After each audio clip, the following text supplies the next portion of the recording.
Olá, muito boa noite para você. Seja bem-vindo ao JR. Você vai ver nessa edição. Variação do coronavírus pode não ser detectada nos testes. Homem é arrastado e morre na chuva que deixou São Paulo em estado de atenção. Imposto sobre operações financeiras volta a ser cobrado no Brasil. Agora no Jornal da Record. Oferecimento Bradesco. Em 2021, volte a brilhar.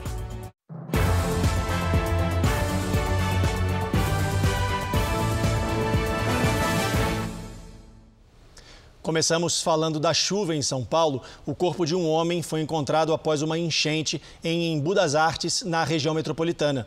O Guilherme Mileta tem os detalhes ao vivo. Guilherme, boa noite para você.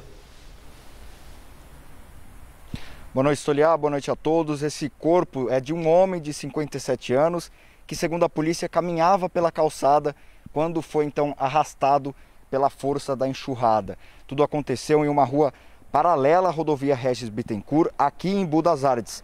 Foram os moradores que chamaram a polícia quando a água baixou e o corpo apareceu.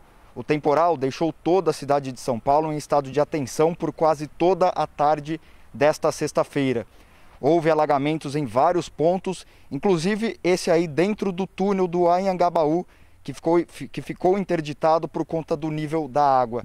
E a previsão é de mais chuva para este sábado. Stoliar. Tá certo, Guilherme. Obrigado. Os temporais aqui realmente são muito perigosos. O Rio de Janeiro fechou o mês de dezembro com queda no número de tiroteios, 18% a menos do que no mesmo mês de 2019. O Denis Queiroz está na capital fluminense e tem mais detalhes ao vivo. Denis, boa noite para você. Isso não significa que tem menos violência no Rio, né? Boa noite, Leandro. Não mesmo, viu? Tanto que uma menina de 6 anos foi baleada e morreu durante o Réveillon. Isso aconteceu no Morro do Turano, aqui na zona norte da cidade. Segundo a plataforma Fogo Cruzado, neste mês foram registrados 299 tiroteios ou disparos. 90 pessoas foram baleadas no Grande Rio. Em dezembro, 41 morreram e 49 ficaram feridas, uma queda de 46% em comparação com o mesmo mês de 2019, quando houve 168 baleados, com 95 mortos e 73 feridos. Como se pode perceber, Leandro, houve uma queda dos índices, mas a situação aqui no Rio de Janeiro ainda é bastante preocupante.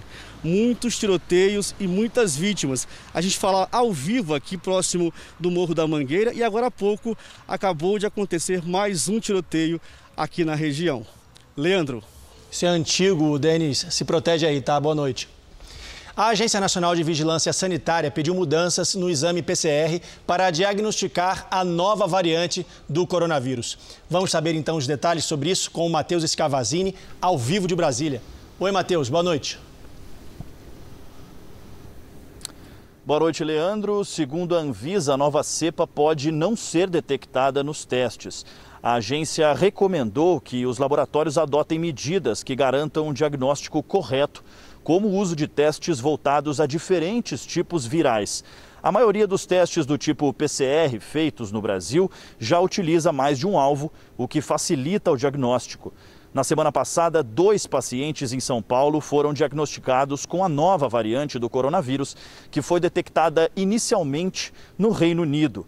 Segundo a Anvisa, ainda não há informações para determinar se a nova variante pode provocar quadros mais graves da doença, alterações no sistema imunológico e também na eficácia da vacina. Leandro? Tá certo, daqui a pouco eu volto com você em Brasília, tá, Matheus? A região de Bagé, no Rio Grande do Sul, começa o ano com risco altíssimo para o contágio por coronavírus. O Felipe Bueno tem as informações. Boa noite, Felipe. Boa noite, Leandro. A região recebeu essa classificação porque teve muitas internações por Covid-19 e, ao mesmo tempo, possui baixa capacidade hospitalar. No total, são 13 regiões em bandeira vermelha, que significa risco epidemiológico alto, e 7 em bandeira laranja, que representa risco médio. O estado teve redução de 14% no número de leitos clínicos de enfermaria e 2 nos de UTI. Já as mortes cresceram por aqui, 3% a mais que na semana passada. Leandro? Tá certo, muito obrigado.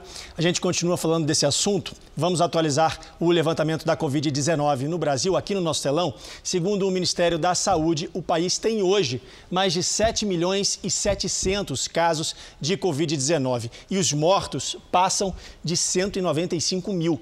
Foram 462 registros de mortes em 24 horas. Enquanto isso, mais de 9.200 pacientes já se recuperaram da doença. No total, são 6.756.284 recuperados e mais de 748 mil continuam em acompanhamento. Os Estados Unidos ultrapassaram a marca de 20 milhões de casos da Covid-19. O país é o mais afetado pelo novo coronavírus, com quase 350 mil mortes, segundo dados da Universidade Johns Hopkins. O mês de dezembro foi o pior nos Estados Unidos, que chegou a registrar mais de 3 mil mortes por dia. Enquanto isso, autoridades de saúde aceleram a vacinação para tentar conter o avanço da doença. E em meio a esse aumento de casos de contaminação, a polícia norte-americana prendeu um homem suspeito de sabotar doses da vacina contra a Covid-19. Quem tem os detalhes é a correspondente Evelyn Bastos. Mais de 500 doses foram perdidas e outras 57 foram aplicadas, mas não tinham eficácia. Assim, as pessoas terão que tomar novamente. O suspeito é um farmacêutico do Hospital do Estado de Wisconsin. Ele foi demitido, mas não teve o nome divulgado.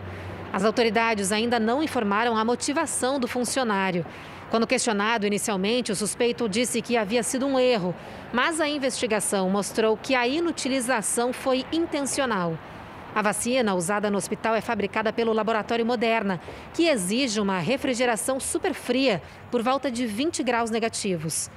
Por aqui, quase 3 milhões de pessoas foram vacinadas contra a Covid-19, Leandro. Uma pena que tenha gente assim, né, Evelyn? Obrigado.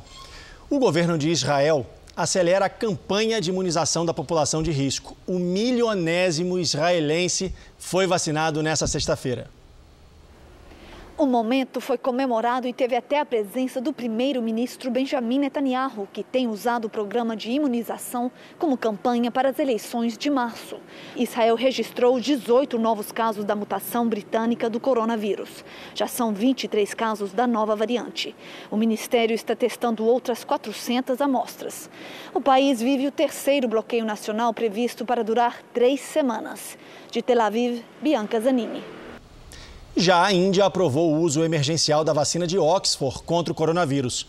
O instituto responsável pela fabricação no país armazenou mais de 50 milhões de doses. A vacinação deve começar na próxima semana. A Índia é o terceiro país a aprovar o uso da vacina de Oxford, depois do Reino Unido e da Argentina. Os indianos enfrentam mais de 10 milhões de casos da doença, ficando atrás apenas dos Estados Unidos. De volta aqui ao Brasil, com uma novidade que aumenta os juros cobrados nos empréstimos. É que o imposto sobre operações financeiras, o IOF, voltou a ser cobrado. Mais um assunto para o Matheus Scavazini, de Brasília. Matheus, já começou, né? Leandro, a isenção do imposto tinha sido estendida até o último dia de 2020 por conta dos impactos causados pela pandemia. Em abril do ano passado, o governo anunciou pela primeira vez a prorrogação por 3 meses para baratear as linhas emergenciais de crédito. O impacto estimado na arrecadação era de 7 bilhões de reais. A isenção foi prorrogada até o fim do ano, mas acabou sendo interrompida temporariamente para compensar a isenção da conta de luz dos moradores do Amapá que sofreram com um apagão. No dia 11 de dezembro, o IOF voltou a ser zerado até o último dia do ano, porque a arrecadação com o imposto já tinha compensado os gastos da isenção na conta de luz. Leandro? Valeu, Matheus. Obrigado. Boa noite para você. Vamos mudar um pouco de assunto, vamos falar agora de futebol. Logo no primeiro dia do ano, 2 jogos movimentaram o campeonato inglês.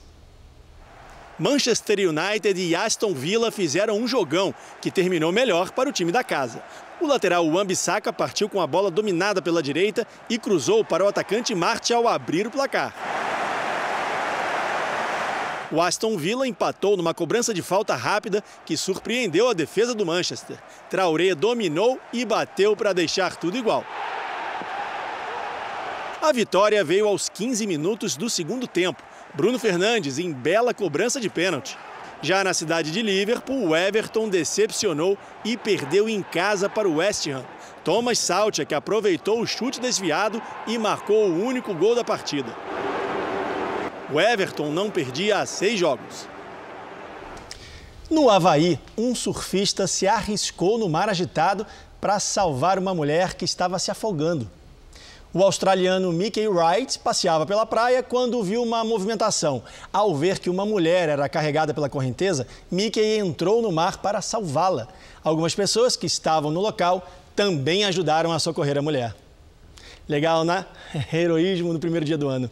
Essa edição fica por aqui. A gente vai mostrar para vocês agora as imagens que marcaram a semana. Você acompanha o Fala Brasil às 7h35 da manhã. Muito obrigado pela sua companhia. Boa noite e bom fim de semana.